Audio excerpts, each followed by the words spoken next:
ಕರ್ನಾಟಕ ರಾಜ್ಯದಲ್ಲಿರ್ತಕ್ಕಂಥ ತೀವ್ರವಾದ ಬರ ಪರಿಸ್ಥಿತಿಯನ್ನು ಚರ್ಚೆ ಮಾಡಲು ಮಾನ್ಯ ಮುಖ್ಯಮಂತ್ರಿಗಳು ಈ ತಿಂಗಳು ಸಂಸತ್ ನಡೆಯೋ ಸಂದರ್ಭದಲ್ಲಿ ಎಲ್ಲ ಸಂಸತ್ ಸದಸ್ಯರ ಜೊತೆ ಮಾತನಾಡಿ ಸುಮಾರು 10,000 ಕೋಟಿ ರೂಪಾಯಿಗಳ ಪರಿಹಾರವನ್ನು ಕೊಡಬೇಕು ಮತ್ತು ಕೇಂದ್ರ ಸರ್ಕಾರದಿಂದ ಅವ್ರದ್ದೇ ಆದ ಬರ ನಿರೀಕ್ಷೆ ಮಾಡಲು ತಂಡವನ್ನು ಕಳಿಸಬೇಕು ಅಂತೇಳಿ ಮಾನ್ಯ ಮುಖ್ಯಮಂತ್ರಿಗಳು, ಪ್ರಧಾನಮಂತ್ರಿಗಳು ಮತ್ತು ಗೃಹ ಸಚಿವರಲ್ಲಿ ಮನವಿ ಮಾಡಿ ಬಂದಿದ್ದರು. ಸುಮಾರು 20 ದಿವಸಗಳಾದ್ರೂ ಸಹ ಕೇಂದ್ರದಿಂದ ಯಾವುದೇ ರೀತಿಯ ಬರ ಪರಿಹಾರದ ವಿಚಾರದಲ್ಲಿ ತಂಡ ಬಂದು ಅದನ್ನು ಅಧ್ಯಯನ ಮಾಡಿಲ್ಲ. ಮತ್ತು ಗಂಭೀರವಾದ ಪರಿಸ್ಥಿತಿ 18 ಜಿಲ್ಲೆಗಳಲ್ಲಿ ಕುಡಿಯೋ ನೀರಿನ ಪರಿಸ್ಥಿತಿಯೂ ಸಹ ಗಂಭೀರ ಪರಿಸ್ಥಿತಿಯಲ್ಲಿದೆ. ತೀವ್ರವಾದ ನೀರಿನ ಅಭಾವ, ಮೇವಿನ ಅಭಾವ, ದನಕರುಗಳಿಗೆ ಆಗ್ತಕ್ಕಂಥ ವಿಚಾರದಲ್ಲಿ ಚರ್ಚೆ ಮಾಡಿ ಸದನದಲ್ಲಿ ಎರಡೂ ಸದನದಲ್ಲೂ ಸಹ ಚರ್ಚೆ ಮಾಡಿ ಕೇಂದ್ರ ಸರ್ಕಾರದ ಮೇಲೆ ನಾವು ಒತ್ತಡ ಹಾಕ್ತೀವಿ ಅಂತೇಳಿ ಭಾರತೀಯ ಜನತಾ ಪಾರ್ಟಿಯವರು ಇಲ್ಲ ಸಲ್ಲದ ಆಪಾದನೆಗಳನ್ನು ಮಾಡಿ ಸದನವನ್ನು ಎರಡೂ ಸದನಗಳನ್ನು ನಡೆಸಲಿಕ್ಕೆ ಬಿಡ್ತಾ ಇಲ್ಲ. ಪ್ರಜಾಪ್ರಭುತ್ವದ ವಿರೋಧಿ, ಇದು ಸಂವಿಧಾನದ ವಿರೋಧಿ ನಿಲುವು ಅಂತೇಳಿ ನನ್ನ ಭಾವನೆ. ಏನಾದರೂ ಚರ್ಚೆ ಯಾರ ಮೇಲಾದರೂ ಆಪಾದನೆ ಇದ್ದರೆ ಇದು ಯಶವಂತಪುರದ ಸಂತೆ ಅಲ್ಲ. ಈ ವಿಧಾನಸಭೆ ಮತ್ತು ವಿಧಾನ ಪರಿಷತ್ತಿನಲ್ಲಿ ನಿಯಮದ ಚೌಕಟ್ಟಿನಲ್ಲಿ ಚರ್ಚೆ ಮಾಡಲಿಕ್ಕೆ ಎಲ್ರಿಗೂ ಸಹ ಅವಕಾಶ ಇದೆ. ನಮ್ಮಲ್ಲಿ ಯಾರೇ ಸಹ ಭ್ರಷ್ಟಾಚಾರದ ಆಪಾದನೆ ಒತ್ತಿದ್ದು ಅದು ಸಾಬೀತಾದರೆ ನಾವು ತತ್ಕ್ಷಣವೇ ಅವ್ರನ್ನ ರಾಜೀನಾಮೆ ಇಲ್ಲ ಬರ್ಖಾಸ್ತು ಮಾಡ್ತೀವಿ.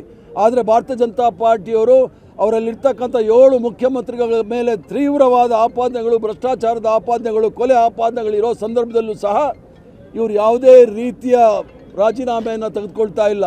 ನಮಗೆ ಪಾಠ ಹೇಳೋದು ಬೇಕಾಗಿಲ್ಲ. ಭಾರತೀಯ ಜನತಾ ಪಾರ್ಟಿಯವರು ಕರ್ನಾಟಕ ರಾಜ್ಯದಲ್ಲಿರ್ತಕ್ಕಂಥ ತೀವ್ರವಾದ ಬರ ಪರಿಸ್ಥಿತಿ, ಕುಡಿಯೋ ನೀರಿನ ಸಂಕಷ್ಟ, ದನಕರುಗಳಿಗೆ ಮೇವಿನ ಸಂಕಷ್ಟವನ್ನು ನಿವಾರಿಸಲು ಚರ್ಚೆ ಆಗಬೇಕು. ಆದರೆ ಚರ್ಚೆ ಮಾಡಲಿಕ್ಕೆ ಬಿಡ್ತಾ ಇಲ್ಲ. ಅದರ ಮೂಲ ಉದ್ದೇಶ ನಾವೇನಾದರೂ ಚರ್ಚೆ ಮಾಡಿದ್ರೆ ಕೇಂದ್ರ ಸರ್ಕಾರದಲ್ಲಿ ಬೇಡಿಕೆ ಇಡ್ತೀವಿ. ಆ ಬೇಡಿಕೆ ನರೇಂದ್ರ ಮೋದಿ ಮತ್ತು ಅಮಿತ್ ಶಾ ಈಡೇರಿಸೋದಿಲ್ಲ. ಆ ನರೇಂದ್ರ ಮೋದಿ ಮತ್ತು ಅಮಿತ್ ಶಾರನ್ನು ರಕ್ಷಣೆ ಮಾಡಲಿಕ್ಕೋಸ್ಕರ ಭಾರತೀಯ ಜನತಾ ಪಾರ್ಟಿಯವರು ನರೇಂದ್ರ ಮೋದಿ, ಅಮಿತ್ ಶಾ ಅವರ ಚೇಲಾಗಳು ಇಲ್ಲಿ ಸದನವನ್ನು ನಡೆಸಲಿಕ್ಕೆ ಬಿಡ್ತಾ ಇಲ್ಲ. ನಾವು ಅದನ್ನು ತೀವ್ರವಾಗಿ ಖಂಡಿಸ್ತೀವಿ.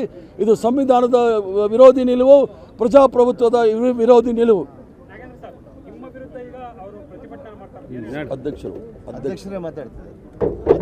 ಅವರ ವಿರುದ್ಧ ಮಾಡ್ತಕ್ಕಂಥ ಆಪಾದನೆಗಳೆಲ್ಲವೂ ಸಹ ಸಂಪೂರ್ಣವಾಗಿ ದಿಕ್ತಪ್ಸಕ್ಕೆ ಮಾಡ್ತಾ ಇದ್ದಾರೆ. ಅದಕ್ಕೆ ನಾವು ಚರ್ಚೆ ಮಾಡಲಿಕ್ಕೆ ತಯಾರಿದ್ದೀವಿ. ಅವ್ರ ಮೇಲೆ ಮಾಡೋ ಆಪಾದನೆಗೆ ಚರ್ಚೆ ಮಾಡೋಕ್ಕೆ ತಯಾರಿದ್ದೀವಿ.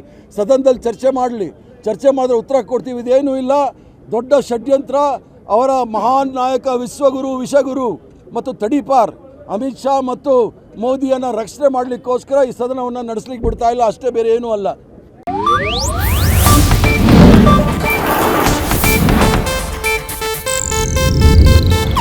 ಇದು ಏಷ್ಯಾನೆಟ್ ನ್ಯೂಸ್ ನೆಟ್ವರ್ಕ್ ಪ್ರಸ್ತುತಿ.